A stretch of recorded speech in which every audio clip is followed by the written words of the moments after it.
ina so ku gane cewa dukkan abin da kuke Allah yana gani. Wannan mulki ne kun sani cewa amana ce, kada ku bari hakkin mutane ya tasiri akan kuma mu da kuke gani sha Allah sai mun share wa talakawa hawaye su. Mu ne muke da mulki a hannu kuma sanan za mu tusa ma talakawa wato tsanar ku da kin ku.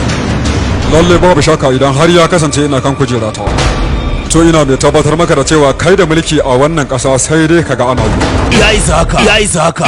PDP yanci, Kwankwasiyya amana, jam'iyyar adalci, jam'iyyar tausayin talaka da samun yanci, jam'iyyar sauƙin abinci da arhar fetur, jam'iyyar sauƙin rayuwa da samun naira, jam'iyyar da kowa ke cin abinci sau 3 a cikinta. Don Allah lema ki dawo ko ba komai za ki dan mana inuwa. Sakamakon fako da kwantan bauna, shahararren kamfanin nan da ke fassara fina-finan India da harshen Hausa wato AB Lawal Usmaniya International Limited a wannan karon sun kawo muku wani katafaren season mai suna Kwankwasa ne ya dace. Kwankwasa ne ya dace. Za mu yi magana ne akan demokuraɗiyya. Waye zai mana fashin baki akan demokuraɗiyya? Cewa alfanunta da kuma amfanin da take yi wa 'yan ƙasa. Amfanin dimokuraɗiyya shine kula da al'amuran mutane, kare haƙoƙinsu da ba su dama akan abin da suke so su ga sun yi, kamar dai yadda Baba Kwankwasa yake yi. Wannan gaskiyar magana kenan. Na san cewa gaskiya na faɗa. Madugu shine wanda ya san dimokuraɗiyya. Kina magana akan Kwankwaso, magana muke yi akan karatu, ke kuma kin zo kina maganar siyasa. Shikenan karatu sai dai a tsaya akan chemistry, physics da dai sauransu. Kin ga zauna. A malam gaskiya ta faɗa. Inda akan dan Musa ne muna bayanta. Ai mutane ne san ba sa ganewa.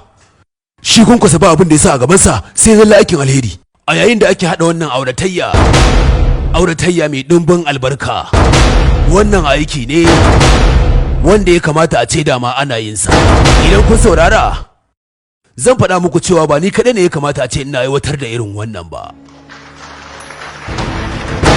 Tsoron Allah da gaskiya da riƙon amana, adalci, tausayi da kyautatawa sai cikakken shugaba mai suna Kwankwasa ne ya dace. Haƙuri da juriya su suke saka a taka cidin na tsira. So nawa talaka kan yi tunani har a dace. Shugaba na gari sai al'umma ta gari, al'umma ta gari sai shugabanci na gari. Ashe gare ku Kwankwasa ne ya dace.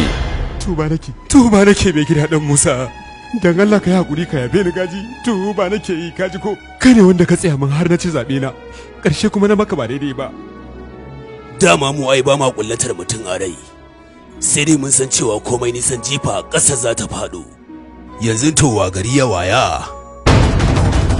Ina masoyan Kwankwasiyya amana. Yanzu ne za ku nuna ma duniya kun sha gaban su da nisa. A cikin kwanaki 27 za mu ba su ratar mutum miliyan 27. Ga account number ku taimaka da naira 227. UBA Bank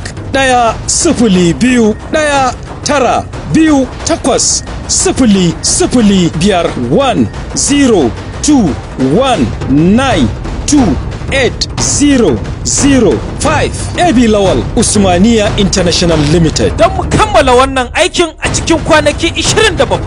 Don Allah idan kun kalla ku tura mutane 27 ko kungiya 27. Kwankwasiyya Usmaniya, Kwankwasiyya Usmaniya, Kwankwasiyya Usmaniya. Don neman ƙarin bayani ku tuntuɓe mu a lambar waya kamar haka 08068112313 yana nan tafe.